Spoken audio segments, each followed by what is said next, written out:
Alors, me revoilà pour ceux qui étaient là déjà ce matin. Donc, Céline Colucci, déléguée générale des Interconnectés, ravie de vous rencontrer si on ne s'est pas encore vu à distance et de vous retrouver pour les autres. J'appelle tout de suite parce qu'on a un enjeu de dynamisme, de bonne humeur et de finir à l'heure.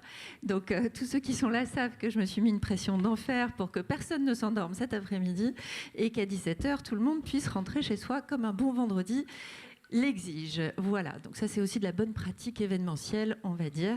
Alors, que viennent me rejoindre donc on a des intervenants à distance, mais sur place, j'ai besoin avec moi de Jérôme, le directeur de l'Office de tourisme communautaire de Seignan. Merci.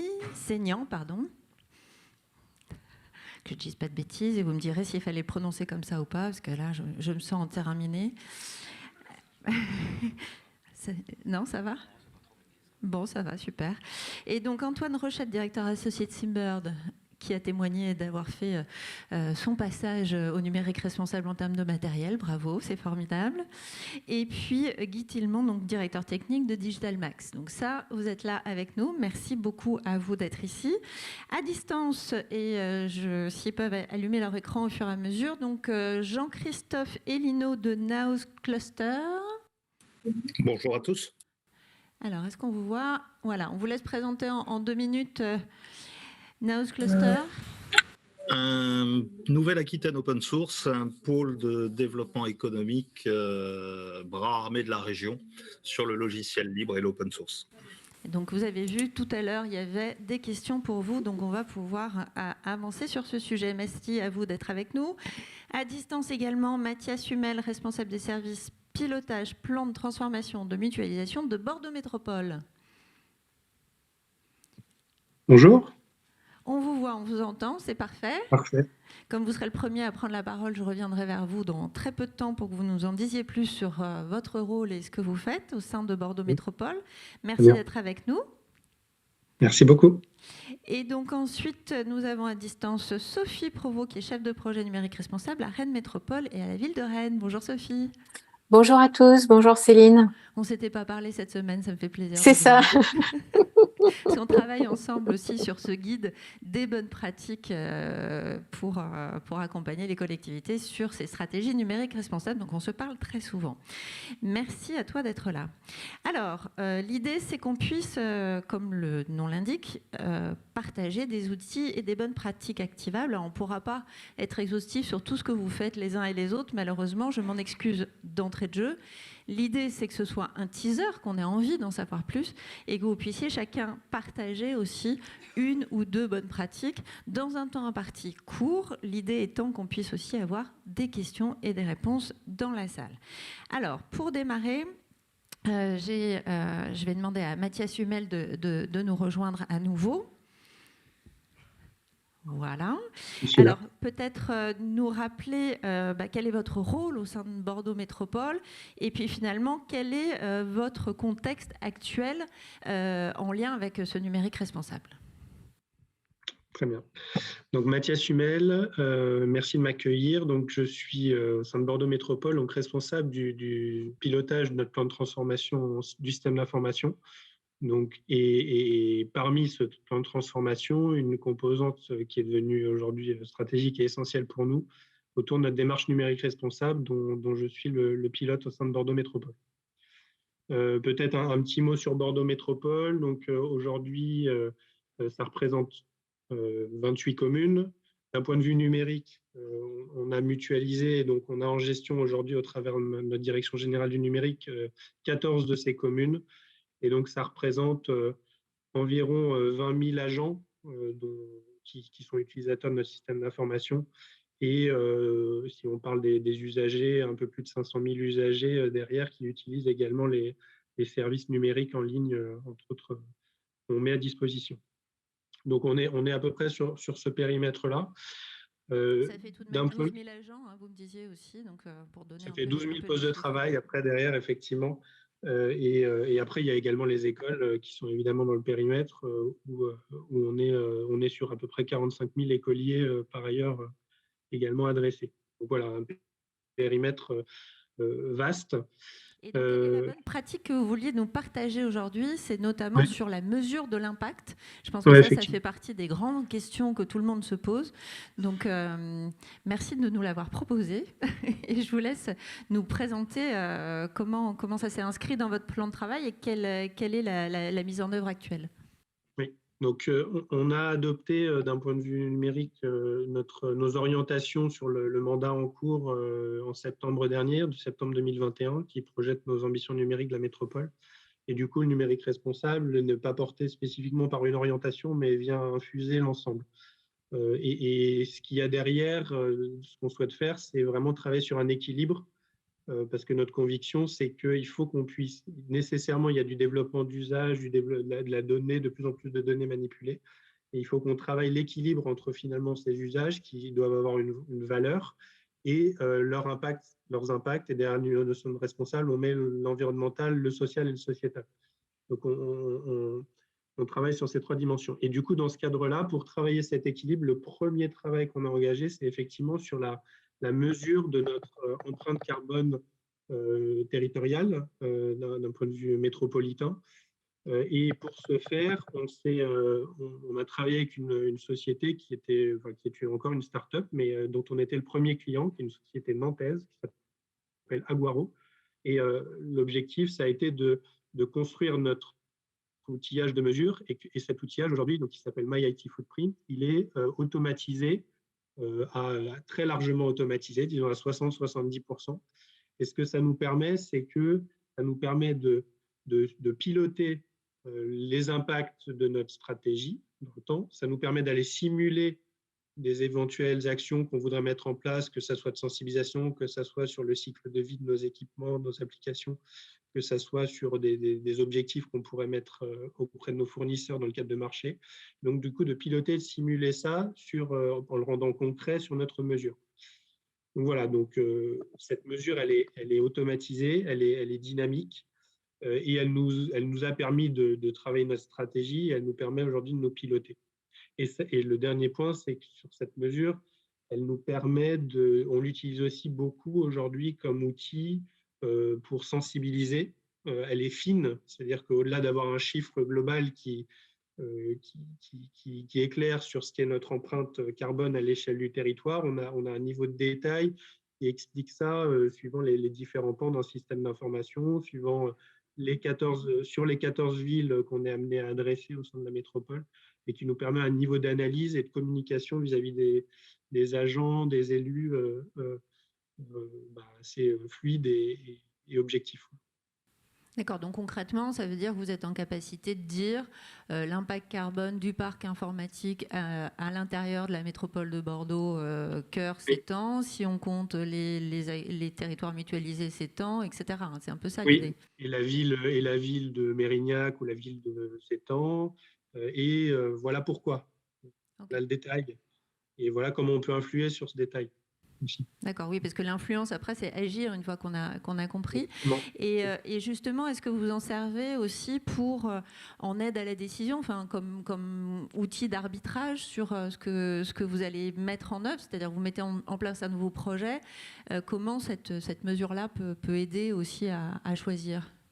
Alors aujourd'hui, on s'en est servi comme aide à la construction de notre stratégie, parce qu'on a dégagé ce qui était le potentiel finalement de gain environnemental, si je parle d'abord d'environnement maximal, et on a travaillé pour se concentrer sur ces premiers aspects-là. Sur les projets, on n'en est pas encore là, mais c'est ce qu'on est en train de travailler, justement, de faire en sorte que l'ensemble des projets qui rentrent au portefeuille, on puisse aussi aller factualiser et mesurer et simuler leur impact et faire nos choix sur cette dimension-là, comme on peut la faire sur une dimension de valeur et puis économique. Super. Ça, et il y avait un autre point qu'on avait évoqué en préparation. Vous pensiez que ça pouvait contribuer à l'élaboration de communs à l'échelle nationale, c'est-à-dire que ce que vous êtes en train de travailler pourrait être partagé de manière ouverte, accessible à tous ? En fait, sur ces aspects de mesure, c'est vrai que, alors Sophie est là, on a quelques échanges avec Rennes, avec Strasbourg, enfin, avec d'autres acteurs. Effectivement, le fait d'aller construire ensemble que ce soit pour des référentiels de mesure, que ce soit pour des marchés, des clauses dans des marchés, des critères dans les marchés, on va vraiment être dans cette approche d'essayer de construire ensemble pour pas chacun créer dans notre coin finalement des pratiques et essayer d'influer. Alors si je pense au marché sur les fournisseurs, si je pense à la mesure, d'avoir une méthode qui puisse être relativement homogène, quoi. Merci beaucoup pour ce retour. On va vous applaudir. Parce que, voilà. C'est un exercice compliqué de tenir 6 minutes au lieu de 5, mais c'est parfait. Et c'est de ma faute parce que j'ai insisté. Merci beaucoup. Et ce point de la mesure est effectivement très important. On a souvent des questions là-dessus. Là, c'est un exemple. Si on attend toujours la mesure universelle qui sera délivrée par l'ADEME, l'ARCEP et d'autres, on ne sait pas exactement quand est-ce que ça arrive. L'important, c'est effectivement de se donner un critère, même s'il n'est pas parfait, pour se donner, comme vous venez de le dire, une manière de compter, une manière de comparer, une manière de se donner une mesure de l'impact de ce qu'on fait et des critères de choix. Peu importe la calculette idéale n'existe pas encore, ou vous êtes en train de l'inventer. On l'améliore au fur et à mesure. Ou alors vous êtes en train de l'inventer et c'est génial. Mais en tout cas, il faut ou reprendre des outils existants ou en tout cas se débrouiller avec ce qui existe. Il y a pas mal de choses possibles. La démarche, on l'a compris, et celle que vous venez de nous partager. Merci beaucoup. Alors, on va continuer avec Jean-Christophe et Lino, qu'on a découvert tout à l'heure, sur cette question, effectivement, du logiciel libre. Alors, Jean-Christophe, donc vous nous avez dit que vous étiez un cluster de la région Nouvelle-Aquitaine, collectif sur l'open source. Comment vous êtes impliqué dans le numérique responsable? Et ensuite, très rapidement, et puis ensuite, on va réévoquer cette question de logiciel libre et des communs comme levier de sobriété numérique. Donc déjà, rapidement, comment vous êtes impliqué sur le numérique responsable?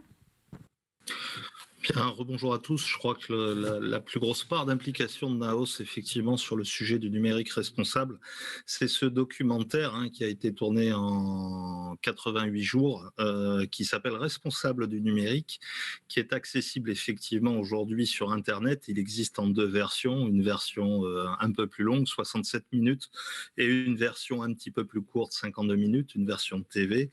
Et dans ce documentaire, on essaie effectivement de faire un panorama effectivement des acteurs du numérique responsable en Nouvelle-Aquitaine et on essaie aussi de proposer, valoriser des solutions existantes. Voilà un petit peu aujourd'hui ce qui constitue notre implication, notamment sur le sujet. Super. Et donc on partagera évidemment le lien, c'est sûrement déjà en place à distance, et on le fera dans les replays également.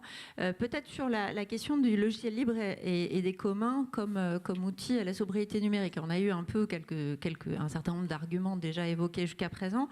Comment vous considérez que c'est une bonne pratique et de quelle manière on le met en œuvre surtout? Est-ce que vous souhaitez qu'on redéfinisse ensemble le logiciel libre et ses 4 libertés? Peut-être. Voilà, donc très très rapidement, le logiciel libre aujourd'hui, il est régi par 4 libertés. La liberté d'utiliser effectivement le logiciel, la liberté de copier ce logiciel, la liberté d'étudier son fonctionnement et la liberté de modifier le logiciel et donc de redistribuer les versions modifiées. Vous savez, Céline, que je viens du sud-ouest et notamment des Landes, c'est donc un peu comme une recette de cuisine, si on peut faire une analogie.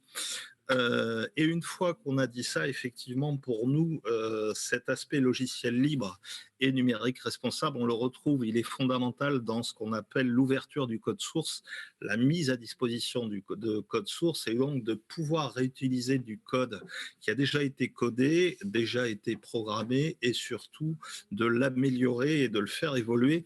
Donc, on a aujourd'hui en Nouvelle-Aquitaine une forge. Une forge, c'est un endroit effectivement où on stocke du logiciel libre, du code, qui représente de l'ordre de 300 projets. Mais moi, ce dont je souhaiterais vous parler aujourd'hui, c'est d'une initiative de l'INRIA qui est soutenue par l'UNESCO et qui s'appelle Software Heritage, softwareheritage.org. Et donc, c'est un petit peu comme pour les plantes et la flore. Vous allez retrouver la mémoire mondiale du code source existant sur la planète. Vous avez aujourd'hui dans Software Heritage 184 millions de projets, 12 milliards de fichiers sources code accessibles et bien entendu les moteurs de recherche qui vont avec pour pouvoir chercher justement dans ce code.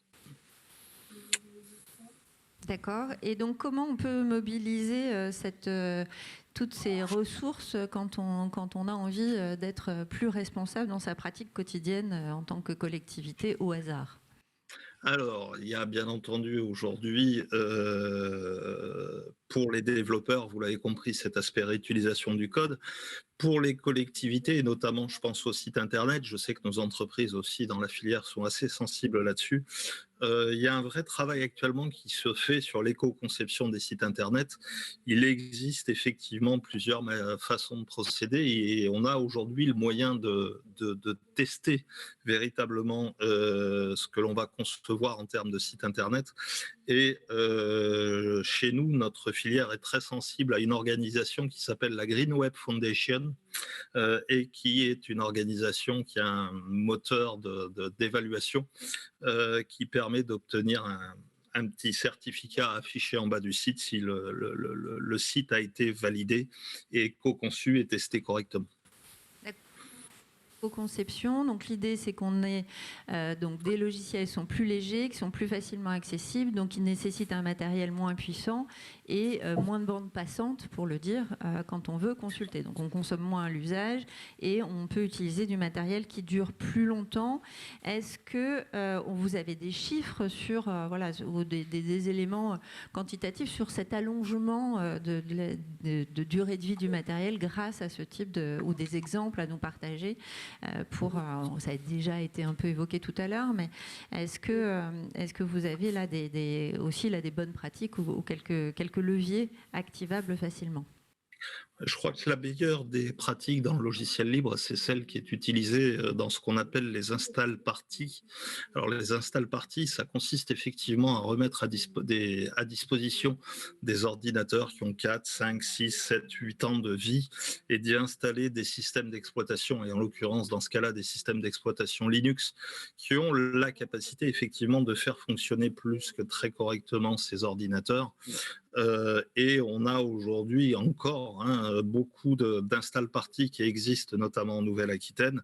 Alors, je pourrais malheureusement pas vous donner les chiffres parce que je ne les ai pas, mais l'installation de systèmes libres qui sont beaucoup moins phagocytants en termes de ressources sur des ordinateurs qui ont 5, 6, 7 ans, c'est une des très bonnes pratiques, on va dire, dans notre écosystème.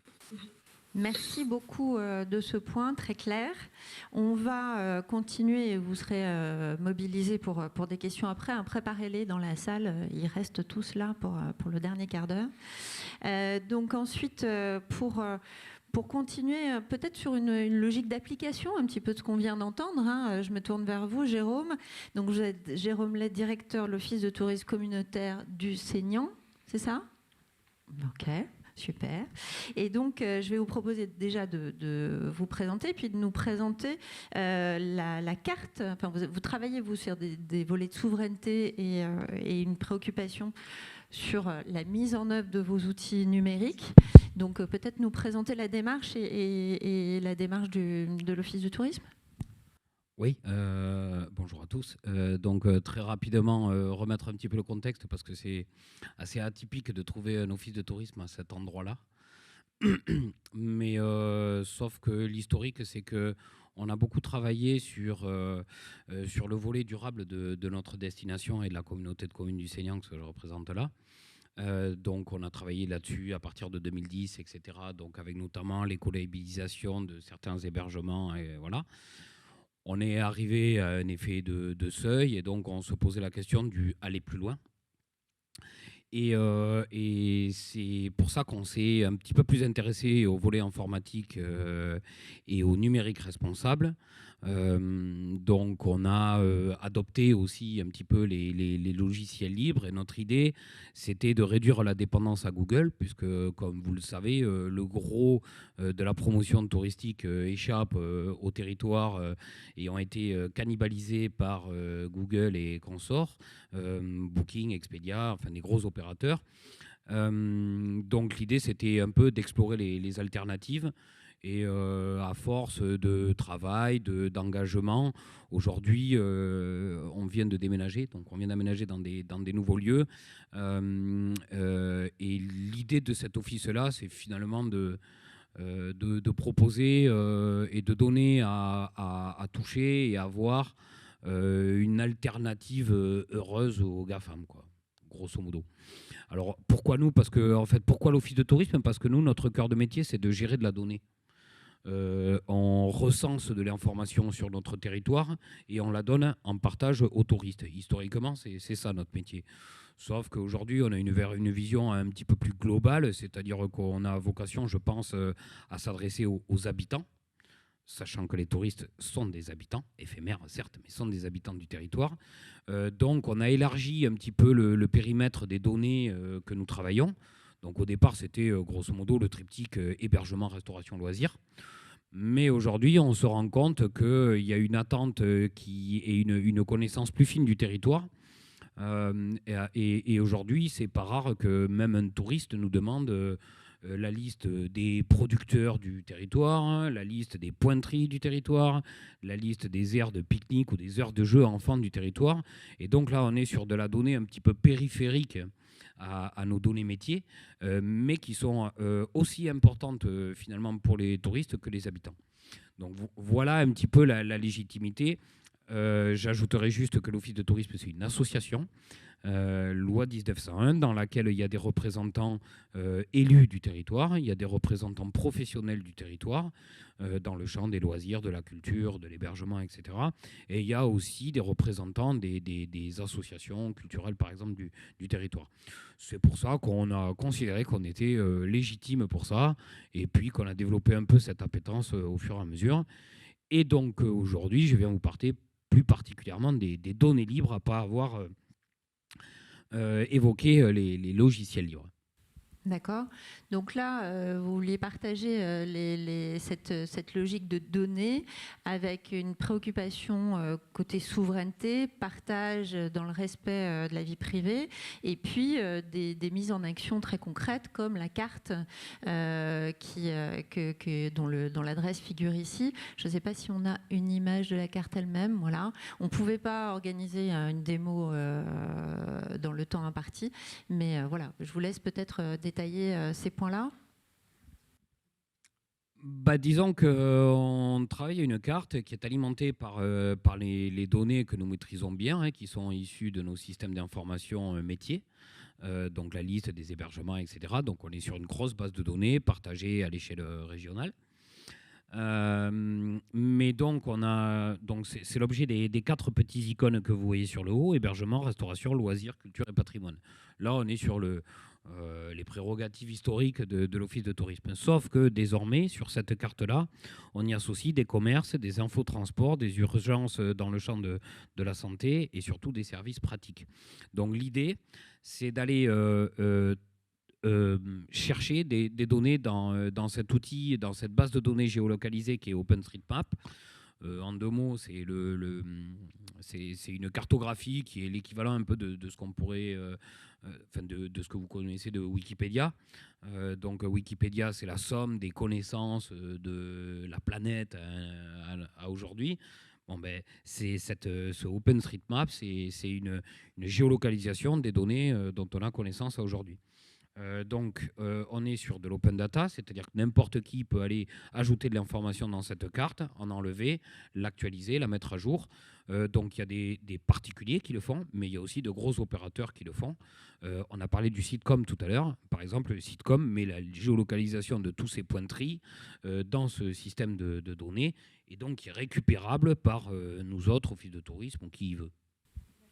Donc là, on est vraiment sur le volet, on va dire, éthique, partage, ouverture de ce numérique responsable. Hein, c'est ce 3e volet oui. qu'on évoquait ce matin, qu'on est en train de voir.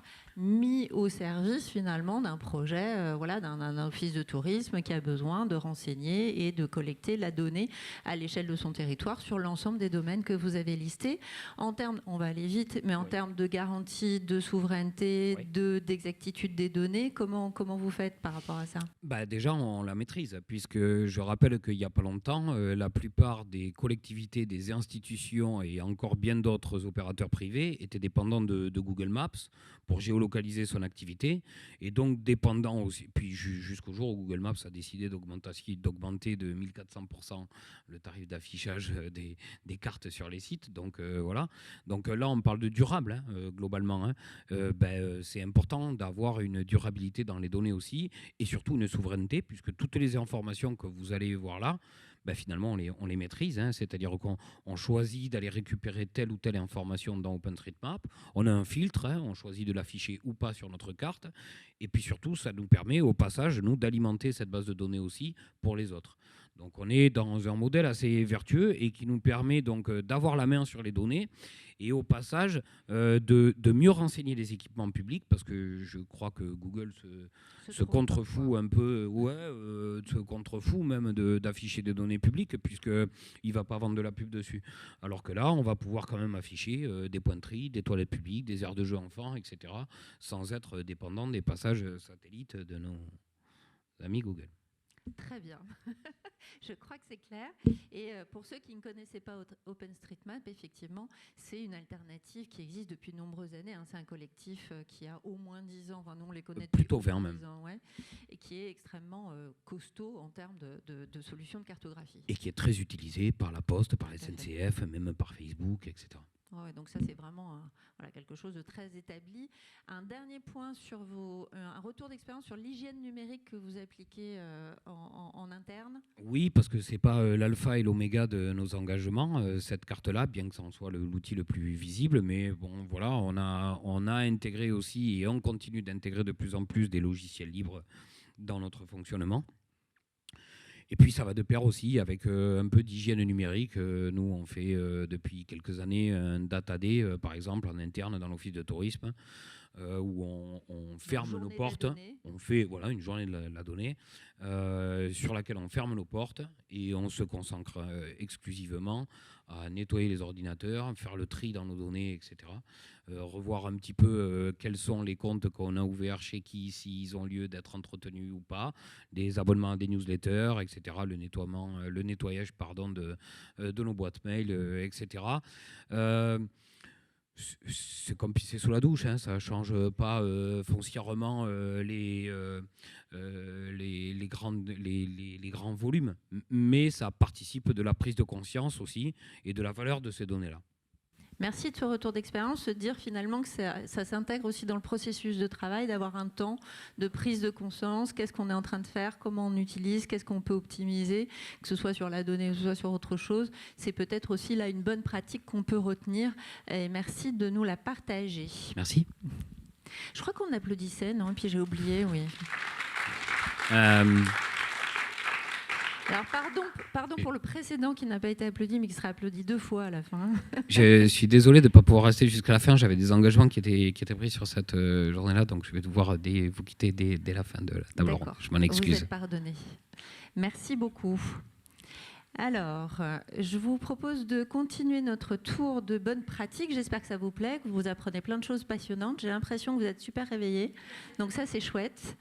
Alors, on continue et on va s'attaquer à un autre sujet extrêmement courant et extrêmement flou. Pour être très clair, quand on pose la question de nos collectivités, c'est pas du tout simple de répondre. Comment on fait du numérique responsable sur les infrastructures ? Tintin, vous me voyez arriver. Et donc, on a la chance d'avoir ici un spécialiste. Et donc, vous êtes donc Guy Tillemont, directeur technique de Digital Max. Alors, je vous laisse évidemment quelques minutes pour nous préciser, même si vous avez été évoqué ce matin, mais de repréciser qui est Digital Max, enfin, quelle entité c'est, et quels sont vos périmètres d'intervention. Bonjour, donc Guy Tillemont, directeur technique de Digital Max. Digital Max est une société publique locale qui a été... Est-ce qu'il est allumé juste parce que des fois... Il est allumé. Donc, Digital Max est une société publique locale créée par la communauté de communes Marais-Madour Côte-Sud et ses 23 communes membres. Donc, une société publique locale, c'est des actionnaires publics pour rendre un service privé. Cette société publique locale a été créée pour être un accélérateur pour l'accès au très haut débit pour les mairies. Nous nous adressons uniquement aux mairies qui sont nos actionnaires et on ne peut commercialiser des choses qu'avec nos actionnaires. On a été créé donc pour ramener le très haut débit dans toutes les mairies et dans tous les établissements publics associés, suite à la création d'un réseau d'initiatives publiques de fibre optique sur lequel les accès fibre optique étaient vraiment très chers à l'époque. On parle de ça en 2010, où le moindre accès était minimum à 400 € par mois pour un débit qui n'était pas forcément très, très élevé. Donc, il fallait trouver une solution pour accélérer l'accès au très haut débit dans les mairies. Donc, la communauté de communes a investi dans l'acquisition de fibres noires. Donc, des fibres noires, ce sont juste des morceaux de fibres qui ne sont pas activés. En fait, on prend un morceau de fibre sur le réseau qui avait été créé par son délégataire de service et l'a confié à la société Digital Max pour que nous activions tout ce réseau et qu'on devienne vraiment un opérateur intégré pour l'ensemble de ces communes. Donc en gros, on a un gros réseau de fibre optique qui maille l'intégralité des communes, des bâtiments publics, des écoles, et on amène un débit à Internet, un très haut débit, qui est partagé sur l'ensemble de ces communes. À cela s'est ajouté forcément, si on a des fibres optiques et qu'on veut faire du réseau, on a besoin de serveurs et de routeurs, enfin de beaucoup de matériel. Donc on a installé une salle informatique sur le territoire à Saint-Jour-de-Maremme, à Domoland, qui est raccordée sur ce réseau et qui nous permet d'avoir tous nos serveurs qui sont sur un format ce qu'on appelle virtualisé, c'est-à-dire qu'avec 2-3 serveurs physiques, on peut faire tourner beaucoup de petits serveurs qui tournent dessus. Et une fois qu'on a mis en place ce très haut débit, donc l'accès Internet dans toutes les mairies, on a proposé de pouvoir héberger les serveurs des mairies au sein de cette salle informatique, ce qui permettait d'avoir le même service, c'est-à-dire un serveur qui tourne avec les mêmes performances, mais dans une salle qui est adaptée au stockage de serveurs, avec climatisation et tout ce qui va avec, sécurité, redondance et tout ça, avec le même débit parce que les ordinateurs pouvaient communiquer avec ces serveurs à la même vitesse que si ce serveur était en plein milieu de la mairie. Mais du coup, ça a permis de limiter le nombre de serveurs dans les mairies, donc déjà de ne plus avoir de serveurs dans les mairies, de ne plus avoir forcément de local technique avec de la climatisation pour pouvoir avoir ce serveur qui tourne dans la mairie. Donc déjà, on a une première bonne pratique, on peut dire, c'est de ne pas avoir de climatisation forcément dans cette salle-là pour la mairie, de ne pas avoir besoin d'acheter de matériel de serveur pour la mairie, de ne pas avoir à le renouveler tous les 3 ans, racheter des disques dès qu'il n'y a plus assez de taille. Tout ça est fait en interne et on a, on va dire, 4 ou 5 serveurs physiques qui sont quand même assez gros, mais qui permettent de faire tourner plus d'une centaine de serveurs physiques qui seraient présents au sein des mairies ou de la communauté de communes s'il n'y avait pas ce système de virtualisation. D'accord, donc 2 bonnes pratiques là, la mutualisation d'une part, Voilà. d'un équipement où il y a évidemment beaucoup de matériel impliqué, Voilà. et de 2, limitation du nombre de matériel par la virtualisation. On simule des serveurs plutôt que d'en ajouter des physiques. La virtualisation permet aussi de réduire la consommation électrique au total de tous ces équipements, la consommation en termes de climatisation aussi dans chaque bâtiment, parce que ça veut dire 23 mairies, donc c'est 23 salles qui normalement devraient être climatisées si on veut avoir des bonnes conditions pour le matériel informatique.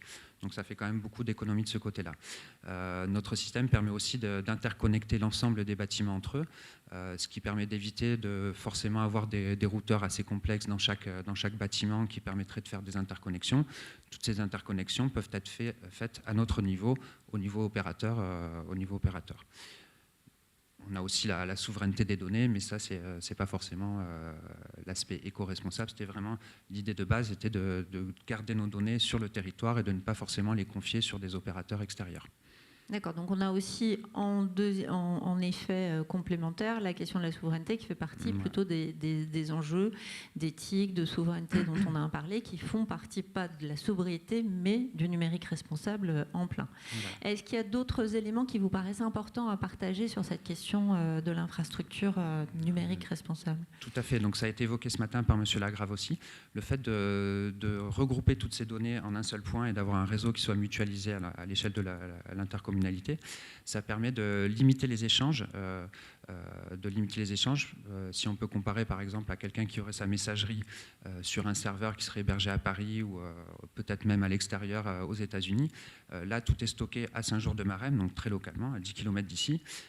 Et quand on veut consulter sa messagerie et s'envoyer un mail d'un collègue à l'autre, plutôt que notre mail fasse le tour de la Terre pour aller jusqu'à New York ou à Los Angeles pour revenir dans notre bureau, il va jusqu'à Saint-Jean-de-Maresme et il revient dans le bureau de la mairie qui est concernée. Donc on a quand même une grosse économie de transit sur cette partie-là. On va dire que chaque mail va passer sur 4 ou 5 équipements réseau maximum, plutôt que sur une dizaine de milliers peut-être pour arriver jusqu'à sa destination. Donc on a vraiment une économie d'énergie aussi sur l'impact de chaque échange numérique. D'accord. Peut-être une autre question, on ne l'avait pas forcément évoqué ensemble, et au-delà même de la pratique peut-être que vous avez ici, quand on parle de réseau, on a effectivement le très haut débit, la fibre, mais est-ce qu'il faut utiliser, comment on adapte finalement son usage du réseau par rapport à ses usages? Parce qu'on n'a pas forcément, je pense notamment aux objets connectés, un objet connecté n'a pas besoin de transiter par le très haut débit pour pouvoir transmettre une info, c'est des informations toutes petites, toutes légère. Comment on peut réfléchir à l'échelle d'un territoire aussi ces différents usages et de proportionner finalement la couche infra qu'on va utiliser en fonction de ce qu'on a à faire? Alors, ça passe par une connaissance des usages qui sont faits dans chaque bâtiment qui aura besoin d'une connexion Internet. En fonction du nombre d'utilisateurs, des usages qui sont faits sur place, on peut déjà adapter la technologie qu'on va mettre en place pour aller chercher ces utilisateurs. On n'est pas forcément obligé d'arriver avec une fibre optique sur chaque bâtiment. Si on n'a qu'un seul utilisateur derrière, il existe d'autres solutions, des solutions radio ou autres, qui effectivement permettent d'amener des débits suffisants, mais pas forcément d'amener le gros débit pour juste un ou deux utilisateurs. Et après, sur les technologies d'avenir, on a aussi, sur la technologie de l'information, pour récupérer juste quelques petites informations, on peut aussi utiliser des réseaux très bas débit, en fait, qui ne viennent chercher que des petites informations. Je pense au LoRa ou à d'autres solutions qui vont devenir très présentes sur nos systèmes d'information dans les années qui viennent, qu'ils le sont déjà, mais qui vont se développer de plus en plus. Mais il faudra le faire aussi avec sobriété. D'accord. Donc on retient là aussi que on a la question de la mutualisation, on a la question de la limitation à la circulation en termes de données, d'usage, etc. Des réseaux qui peuvent être choisis en fonction de l'usage. On n'est pas obligé d'utiliser l'énorme tuyau. Quand on a des petits besoins, on peut adapter. Donc merci de ce retour d'expérience.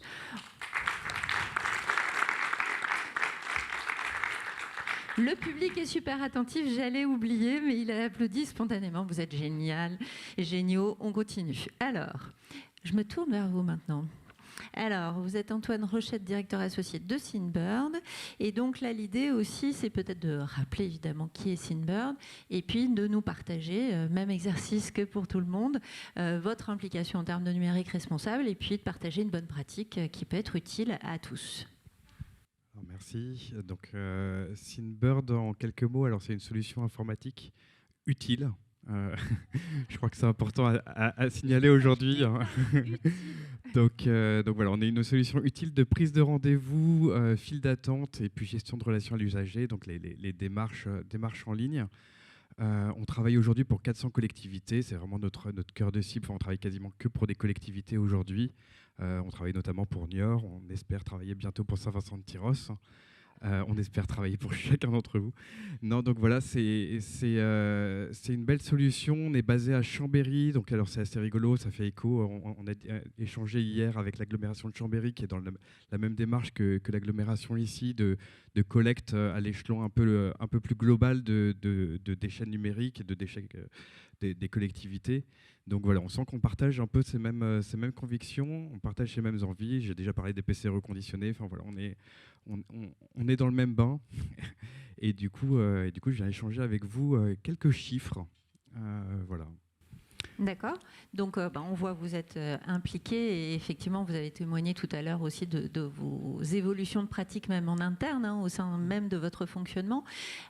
Pour aller dans la continuité, effectivement, quels éléments chiffrés vous vouliez nous partager et quelles bonnes pratiques on peut. Vous avez des slides? Oui, on a des slides, c'est ça.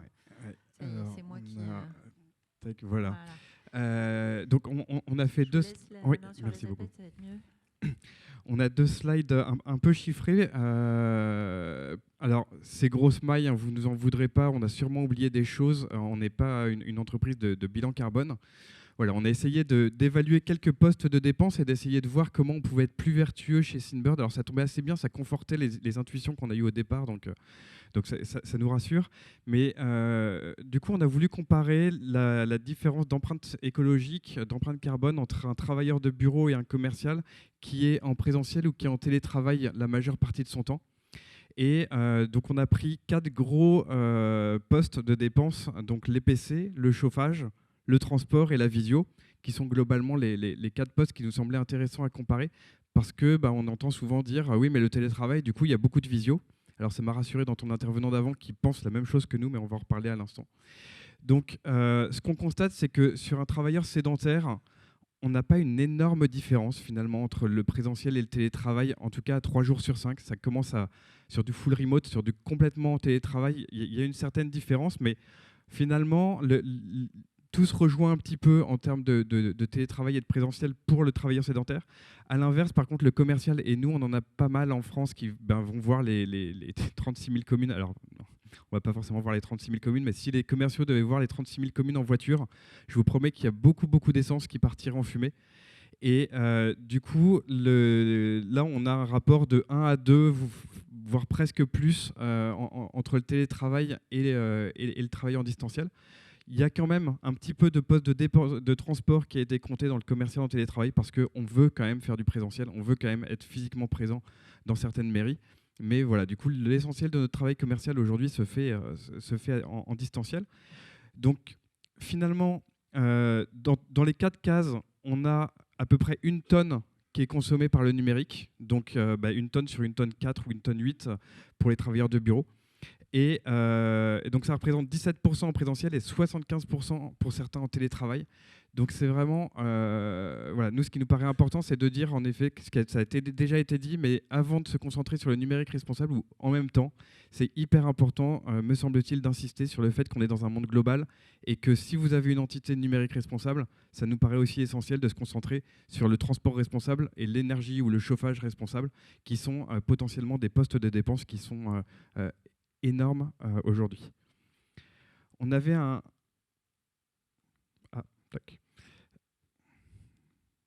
On avait aussi un deuxième petit slide sur le mode SaaS et le mode local. Donc, on a beaucoup parlé d'hébergement presque en interne.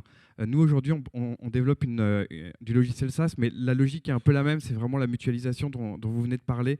L'idée, c'est que si chacun doit avoir un serveur chez lui, certes, son serveur va consommer moins que nos 8 serveurs qui sont chez nous, mais nos 8 serveurs qui dépensent 4 tonnes pour 400 agents, ça fait quelque chose d'assez misérable par agent. Si vous avez à chaque fois en mode local, ne serait-ce que 2 serveurs et que vous consommez 1 tonne, finalement, vous consommez 50 fois plus en mode local qu'en mode SaaS. Donc, on voit vraiment tout l'intérêt de la mutualisation.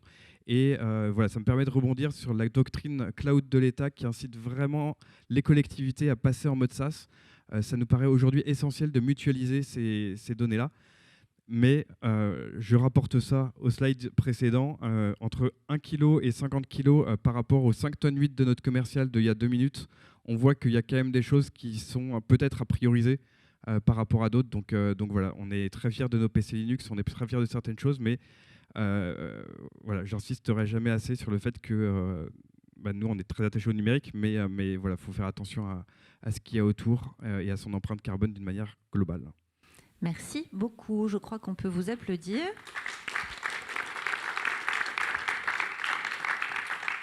Et vous remercier de jouer le jeu. Sinbird est partenaire de l'ensemble des étapes de l'Intercotour. Vous êtes avec nous à chaque étape. Et aujourd'hui, vous faites un exercice de partage de vos pratiques qui ne sont pas forcément la mise en valeur de votre métier par ailleurs. Donc, c'est gentil et j'apprécie beaucoup que vous fassiez cet effort de transparence, sachant que vous avez signalé tout à l'heure aussi que dans les prises de rendez-vous, il y avait aussi une bonne pratique, que je rappelle, l'idée de pouvoir rajouter une petite coche quand on a des questionnaires, etc., pour pouvoir peut-être interroger les gens sur leurs pratiques, sur les sensibiliser à de l'inclusion numérique, à des pratiques numériques responsables. On garde aussi cette idée-là en tête. Merci de l'avoir suggéré tout à l'heure. De rien, voilà, avec plaisir. Et puis, puis on passe maintenant à notre dernière intervenante, Sophie. Donc, est-ce que tu es avec nous ? Oui, toujours. C'était très intéressant d'ailleurs. Merci pour ces partages de bonnes pratiques. Merci à toi. Et donc, je te laisse peut-être... Alors, tu es chef de projet numérique responsable à Rennes Métropole, la ville de Rennes, qui a adopté tout récemment sa stratégie numérique responsable, qui est le chapeau, on va dire, commun de l'ensemble des axes de développement de la stratégie numérique de la ville et de l'agglo. Donc, peut-être nous en rappeler en quelques mots le contexte et puis un peu le timing, et puis nous partager finalement ces bonnes pratiques, notamment en préparation. On s'était dit que c'était intéressant de travailler sur la question de l'appropriation interne, la sensibilisation des acteurs. Je veux bien que tu nous dises aussi un mot sur la méthode d'élaboration de la stratégie, puisque c'est ce dont on a parlé en tout début de journée, et je pense que ça peut être intéressant que tu partages aussi la manière dont vous avez impliqué tout le monde pour adopter cette stratégie. Donc si tu peux nous faire un petit retour aussi là-dessus, ce serait top. Donc, je te laisse te présenter le contexte. Oui, ça marche. Merci encore de m'avoir invitée. Alors, je vais essayer de répondre à tous les sujets que tu as évoqués, Céline. Pour commencer, donc moi j'ai rejoint la métropole de Rennes au sein de la DSI qui est mutualisée ville et métropole. Donc à Rennes, c'est 43 communes, on parle de 6000 agents. Et effectivement, la chance qu'on a, c'est qu'on a des élus au numérique, tant à la ville avec Pierre Janin qu'à la métropole avec Monsieur Yen Huomé, qui étaient très moteurs et qui se sont emparés du sujet du numérique sous cette voie aussi du numérique responsable. Et au sein d'une DSI en transformation, on a eu un peu cette connexion en fait de contexte qui a fait que lors des dernières élections, il y a ce travail-là qui a été fait en commun. Donc il y a eu un cabinet extérieur qui a accompagné la DSI dans une projection de ce que peut être la DSI de demain au sens vraiment des services numériques et de l'action publique. Et ça s'est finalement ça s'est transformé en réflexion pour un numérique plus responsable, parce qu'on est au sein d'une collectivité qui est engagée depuis 2015 sur le levier notamment environnemental, donc qui a déjà beaucoup agi sur ces sujets de sobriété. Et avec aujourd'hui des préoccupations beaucoup qui touchent l'éthique et le social. Donc, on retrouvait ces 3 piliers que vous avez évoqués, je crois, dans cette matinée. Donc, on s'est tourné vers ce numérique responsable. Et finalement, les choses se sont faites, je dirais, un petit peu dans facilement, entre guillemets, dans un travail de co-construction et d'intelligence collective. Alors, ça a été ce qui a pu être un peu plus fastidieux ou plus long, c'est de formaliser ces éléments, donc de choisir nos mots, de les peser pour aboutir à une feuille de route écrite qui effectivement a été votée, adoptée à l'unanimité en mars dernier. Donc, c'est une stratégie pour un numérique responsable qui engage la ville et la métropole pour ces prochaines années et qui repose sur ces 3 piliers du numérique responsable au travers de 6 responsabilités où on retrouve le pilier environnemental, on retrouve les aspects du pilier social avec l'inclusion, avec la continuité des services numériques, avec le pilier aussi autour de l'éthique. Et cette approche, on l'a vu, on a beaucoup parlé de mutualisation, vous l'avez compris, on se parle tous un petit peu beaucoup sur cet aspect de coopération, de mutualisation parfois, de partage en tout cas des bonnes pratiques comme on peut le faire au sein du réseau des interconnectés. Donc ces échanges-là sont très précieux. Donc voilà comment ça s'est mis en place pour finalement travailler à rédiger cette stratégie. Et au travers d'une démarche de labellisation notamment, on s'appuie aussi sur le référentiel du label numérique responsable de l'Institut du numérique responsable dont Rémi fait partie, est intervenu tout à l'heure, pour structurer aussi notre plan d'action avec cette grille de lecture des 3 piliers, mais surtout des 6 responsabilités qu'on a identifiées chez nous. Donc peut-être, Fanélie, tu pourras mettre le lien vers le document, je crois, de notre stratégie pour vous expliciter tout ça. Voilà déjà sur la stratégie. J'espère que ça répond un petit peu à Très cette bien. première question. Sur la méthode d'élaboration, peut-être très rapidement, dire que vous avez constitué des groupes de travail en interne qui mobilisent aussi des élus, des agents pour aller travailler ensemble à cette élaboration, même s'il y avait déjà une intention claire. Oui, l'idée, c'est que le numérique, c'est pas à la fois, c'est un sujet à part entière, mais c'est un sujet tellement transverse qu'on est vraiment dans cette approche systémique et transversale au sein de la collectivité. Donc, on travaille avec différents services. Donc, il y a la DSI, il y a les services numériques au sens aussi territoriaux, donc la fibre, la 5G, l'équipement, la relation aux citoyens. On est sur tout ce qui est cartographie, le SIG. Donc, on est vraiment dans une construction et une réflexion, une mise en œuvre qui est très transversale. Donc, aujourd'hui, mon rôle, c'est aussi au sein de la collectivité d'animer finalement cette transversalité, de créer des ponts, des mutualisations, de bien faire passer l'information. Donc, cette approche-là, elle avait été initiée pour cette construction de stratégie et on continue à l'animer et à la dynamiser, je dirais aussi, à l'avenir.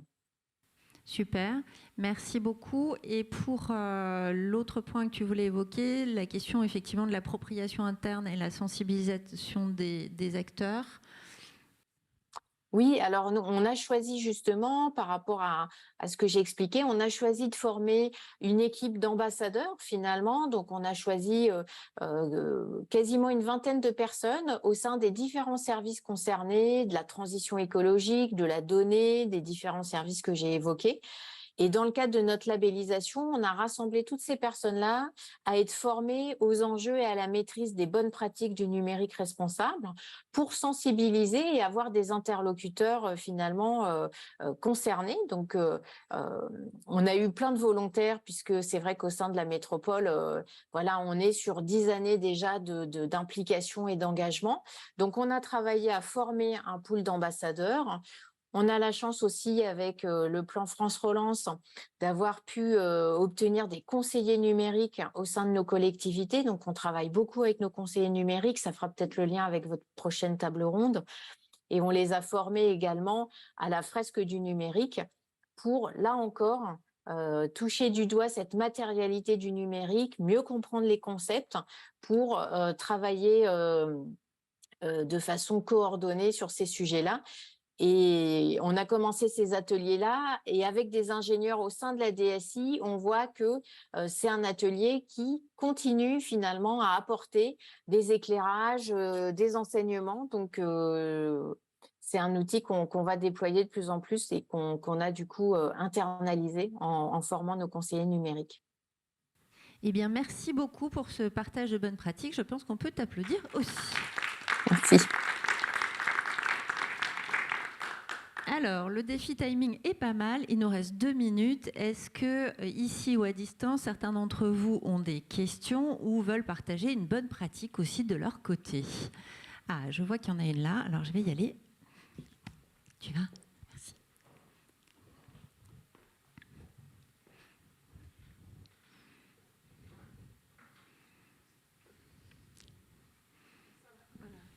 Sandra Masson, donc je suis formatrice TIS aux escales numériques, on en reparlera dans le 3e atelier.